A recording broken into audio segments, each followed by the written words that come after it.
তারা ভারতবর্ষের মানদণ্ড শোষণ করে খাদ্য হয়নি, কারণ ভারতবর্ষের মানুষের উপর অত্যাচার অনিচার করতে আরম্ভ করবে। এবং এই আইন জারি করেছিল ভারতবর্ষের মানুষ জন্মগত ভারতীয়, কিন্তু আইন কানুন নিয়ম বিধি কৃষ্টি কালচার হিসেবে হবে ব্রিটিশ ভারতবর্ষের মানুষকে কোনো স্বাধীনতা দেওয়া হবে না। সেই চ্যালেঞ্জের মোকাবিলা করতে ভারত বিখ্যাত বুজুর্গ হযরত মাওলানা শাহ ওলিউল্লাহ দেহলভী রহমাতুল্লাহ আলাইহির সুযোগ্য হযরত মাওলানা শাহ আব্দুল আজিজ দেহলভী রহমাতুল্লাহ আলাইহির প্রতি জিহাদের কথা উচ্চ কণ্ঠে ঘোষণা করে যে আমরা পরাধীনতার বিরুদ্ধে জিহাদ করা আমাদের কর্তব্য। সুতরাং তখন থেকে শুরু হলো সাম্রাজ্যবাদী ব্রিটিশের বিরুদ্ধে ভিডিও কত এর মনে পানি খাচ্ছে হাজী আব্দুল্লাহ মাহাদি মাকি রহমাতুল্লাহ আলাইহি এই বায়ানটা কইরে কইরে ভাই রহমাতুল্লাহ আলাইহি এবং হাজী মাওলানা ইসলামগঞ্জ রহমাতুল্লাহ আর অনেক বড়রা সামনের ময়দানে এই সাম্রাজ্যবাদী ব্রিটিশের বিরুদ্ধে যুদ্ধ করেছিল। ওই যুদ্ধে সাম্রাজ্যবাদী ব্রিটিশের কাছ থেকে অস্ত্র শস্ত্র কামান ছিনিয়ে নিয়েছিল, যার কারণে সাম্রাজ্যবাদী ব্রিটিশ এই আইন জারি করেছিল দাড়ি যখন গায়ে লম্বা জামা থাকবে ওই সমস্ত মুসলমানদেরকে ধরে ফাঁসি করতে চলে আসবে। তার 1 সপ্তাহের মধ্যে দেখা গেল 2 লক্ষ মুসলমান যাদের মাথায় টুপি পরনে জামা এবং মুখে দাড়ি ছিল তাদেরকে ধরে ফাঁসি করতে দিয়েছে। তার মধ্যে 5000 আলেম ওলামা ছিল।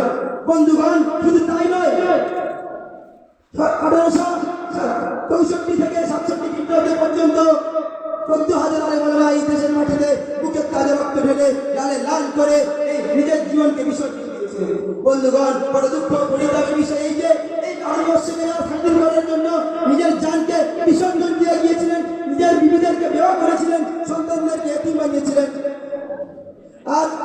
আজ সেই সমস্ত জিহাদিদের নাম, সেই সমস্ত মুজাহিদের নাম ইতিহাসের পাতায় বিদ্যমান নেই। তাই আজ ওই সমস্ত ইতিহাসকে বলতে চাই, আপনারা যত সত্য ইতিহাসকে গোপন রাখার চেষ্টা করেন না কেন, একদিন না একদিন এই সত্য ইতিহাস মানব সমাজে প্রকাশ পাবে ইনশাআল্লাহ।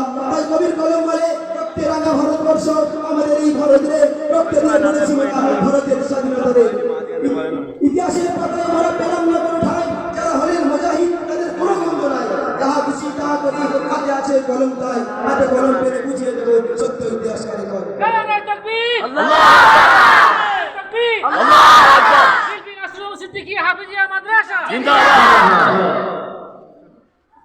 আমরা এখন র্যালিতে যাব। আমরা সংক্ষিপ্ত বক্তৃতার মাধ্যমে যেটা বুঝলাম যে একটা সময় এমন ছিল আমাদের সামনে, আমরা আমাদের জীবনকে নিজের ইচ্ছায় চলাফেরা করতে পারতাম না। স্বাধীনভাবে আমরা যেখানে যাচ্ছি, যা খাচ্ছি খাচ্ছি, যেমনভাবে চলাফেরা করছি, এই পদ্ধতিটা তখন ছিল না।